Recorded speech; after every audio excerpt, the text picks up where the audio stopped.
Oi gente, eu sou Sandra Silva e sejam muito bem-vindos ao meu canal. Hoje a gente vai falar de uma coisa muito grande, enorme, que é o amor de mãe. Como vocês sabem, esse mês a gente tem um dia que a gente comemora o Dia das Mães. É aquele dia que todo mundo vai para casa da sua mãe, que a gente cozinha pra caramba. Eu recebo 4 presentes, eu tenho 4 filhos, mas também cozinho a beça, porque é muita gente que vem. Mas nesse ano vai ser um pouquinho diferente. Esse ano a gente está vivendo um momento totalmente diferente por conta da pandemia. Então esse Dia das Mães vai ser completamente diferente. Não vai ter aquele abraço, não vai ser aquela confusão na nossa casa, quando a gente tem família grande. E eu vou ter que modificar completamente também. Eu não vou poder estar com a minha mãe, não presencialmente. Minha mãe está isolada, como a mãe de muitos de vocês, e a gente não vai poder estar lá. É claro que a gente vai fazer uma ligação de vídeo, essas coisas modernas que tem agora. Mas não é a mesma coisa. Esse momento vai passar. Porque vai passar. E no ano que vem a gente vai voltar àquela rotina, aquela coisa maravilhosa de abraçar, de fazer almoço, aquela bagunça. Mas vocês sabem, né? Para isso acontecer, precisa muita responsabilidade de todos nós. A gente vai ter que continuar fazendo o dever de casa. Ficar em casa, lavar as mãos frequentemente, usar máscara. A gente precisa proteger muito quem a gente ama, para que depois a gente possa voltar a abraçar, estar junto de novo, fazer tudo junto de novo. Importante demais. Não sei se vocês sabem, mas 70% da linha de frente contra a pandemia na saúde são mulheres. E essas mulheres estão lá nesse enfrentamento. E alguns homens estão em casa tentando fazer essa parte que as mulheres fazem. Outro dia, gente, só para descontrair, eu recebi uma ligação de um amigo meu, achei muito engraçado. Ele ligou para mim: Sandra, eu tô aqui desesperado porque Mônica foi trabalhar e eu tô aqui fazendo um monte de coisa. Aí ele falou: mas eu falei, como é que tá? Como é que você tá se virando? Ele: pô, eu tenho 4 panelas em cima do fogão, eu tenho uma máquina de lavar, lavando a roupa, eu tenho as crianças fazendo bagunça, tem um ainda agora que tava tacando fogo, ele pegou a caixa de fósforo e tava tentando tacar fogo na casa. Aí ele falou: Sandra, como é que vocês conseguem? Vocês são malucas. Como é que vocês conseguem fazer isso? E eu fui explicar para ele como é que a gente consegue. Que a gente tem visão periférica. Então, ó, você que tem mania de ficar olhando para as meninas quando elas passam, a sua mulher tá vendo, tá? O que eu acho muito legal dessa história do meu amigo é o seguinte: ele tá conseguindo, ele passou isso para mim, outros homens estão vivendo isso. Já que a gente é 70% lá na saúde, na linha de frente, eles estão vendo isso, vendo a dificuldade que uma mãe passa dentro de casa. E eu acho muito legal que vejam e reconheçam o papel da mãe em casa. Eu quero contar para vocês uma história muito legal de amor que eu tenho com a minha mãe. Na verdade, ela que me contou essa história, né? Ela me contou que quando eu nasci, durante a minha gestação, eu já tinha 3 irmãos mais velhos.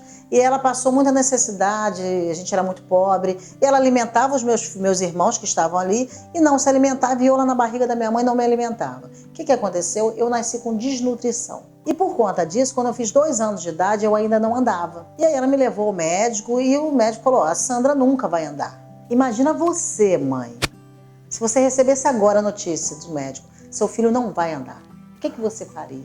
O que você seria capaz de fazer? Ela conta que daí pra frente ela ia para Caxias, me levava para Caxias toda semana e faziam aplicações. Ela não sabe explicar muito bem. Minha mãe, como eu disse, é uma mulher muito simples. E eu sei que aos 5 anos de idade eu comecei a andar. Quero aproveitar para agradecer a minha mãe, que hoje eu ando pra caramba, eu ando muito. E eu não estaria de pé se não fosse ela. E alguns anos depois eu me vi mãe. Né? Aos 18 anos eu tive meu primeiro filho, aos 26 eu tive um outro filho, aos 36 anos eu tive gêmeos. Gente, essa experiência foi assim, muito diferente. Aos 36 anos eu fui mãe de gêmeos, foi uma coisa muito legal. E na minha última gravidez, eu sempre quis muito ter uma menina. E os meus primeiros filhos eram homens, né? Os 2 que eu tinha antes e um dos gêmeos também era um menino. E veio aquela menina para mim. Olha que curioso. E a Clara começou a engatinhar e tudo mais, a gente observou que a Clara tinha uma dificuldade, um defeito no pé. O pé dela não dobrava. E nós fomos procurar um médico e a gente descobriu que a Clara ela tinha uma doença chamada encurtamento de tendão de Aquiles. Eles costumam chamar vulgarmente de pé de bailarina. A Clara não fazia isso com o pé.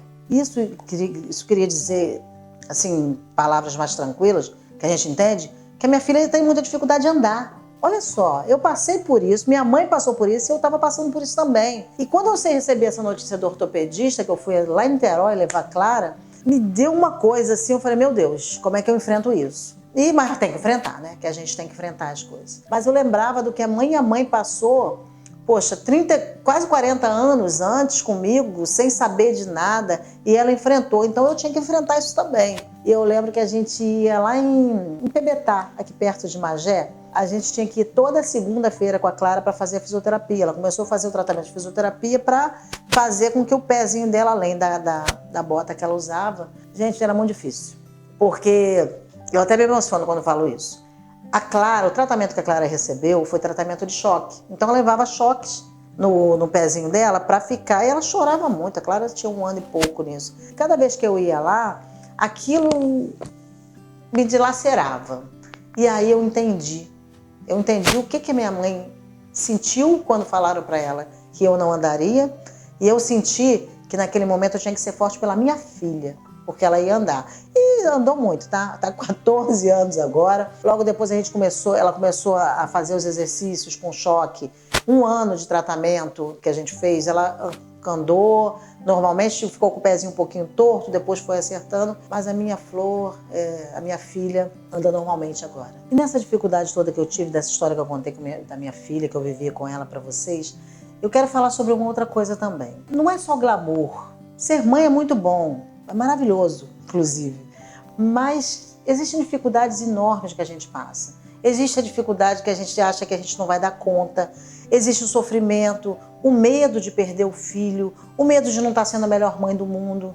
Nós somos sempre as melhores mães do mundo. A gente é a melhor mãe que a gente pode ser. Isso é muito importante para que você não se cobre tanto e as pessoas também não cobrem tanto. A gente tem dificuldade de amamentação, por exemplo. Quem amamentou sabe que eu amamentei os 4. Você, às vezes, está amamentando, machuca o seu seio, sangra, dói. Mas quando você olha para o teu filho, que quer mamar, você amamenta sangrando. Mas isso não quer dizer que você não esteja sofrendo.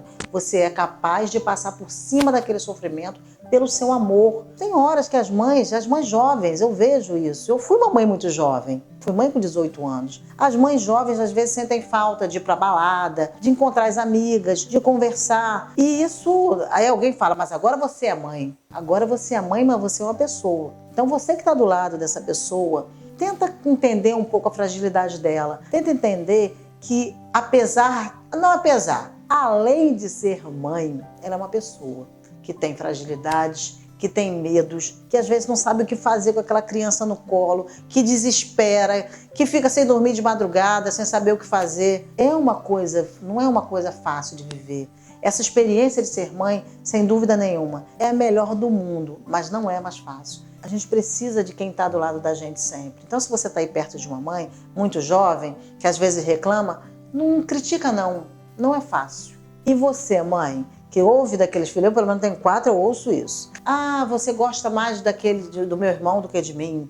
Você gosta mais da minha irmã. Olha só, vamos acabar com essa história. Vou explicar para você, filho. A gente não ama mais um do que o outro. O amor é o mesmo. Ele se expressa de forma diferente, porque as pessoas são diferentes. A gente tem filhos que adoram ficar no colo da gente, até adulto. Eu tenho um assim, adulto, gosta de deitar no teu colo, de falar com você. Tem um outro que fala sobre sexo com você, que não tem vergonha, não tem nada. Tem um outro que já não fala. Tem aquele que já tem uma certa implicância, só para te chamar a atenção. O que você tem que ter certeza, e pode ter certeza, o amor é um só. Ele é imenso. Ele só se expressa de forma diferente. E chega aquele momento que os filhos vão embora, né? E aquela coisa que eles falam por aí de síndrome do ninho vazio. Não deixa esse ninho vazio, não. Faz o seguinte, pega lá aquele sonho que você deixou na gaveta, aquele sonho, sei lá, de fazer atividade física, de estudar, de ler um livro que você não teve tempo, de ficar até mais tarde na cama, de ver um filme, ficar 2, 3 horas, maratonar, tá? Maratonar naquelas séries super maneiras que você não conseguia fazer. Tem um monte de coisa para encher esse ninho vazio. Porque esse ninho vazio não significa nada.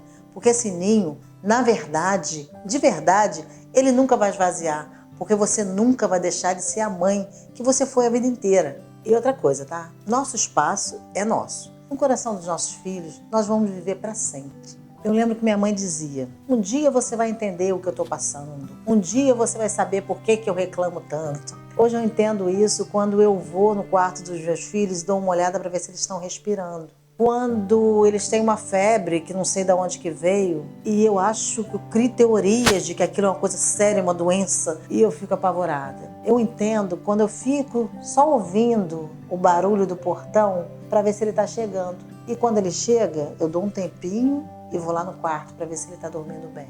Entendo também quando ela ficou triste quando a gente foi embora, porque ela sentia falta da gente. Ser mãe é uma experiência única nessa nossa existência. E você, mãe, não se preocupe tanto. Fique tranquila, você vai errar, você vai ter medo, você vai ser frágil, você vai ser forte, você vai se descabelar. E não se preocupe quando alguém disser para você que você não é a melhor mãe do mundo. Isso não importa, porque eu tenho certeza que você vai ser a melhor mãe que você puder ser. Então, gente, se você gostou do vídeo, faz uma coisa, deixa o seu like, se inscreva no canal e ative as suas notificações. Um beijo enorme para vocês, feliz Dia das Mães e até o próximo vídeo. As notificações. Caramba, eu faço o vídeo todo, da hora de fazer esse negocinho. Peraí. Agora eu tô rindo. Toda vez vai ser isso. Peraí. Não vou conseguir fazer isso. Vai,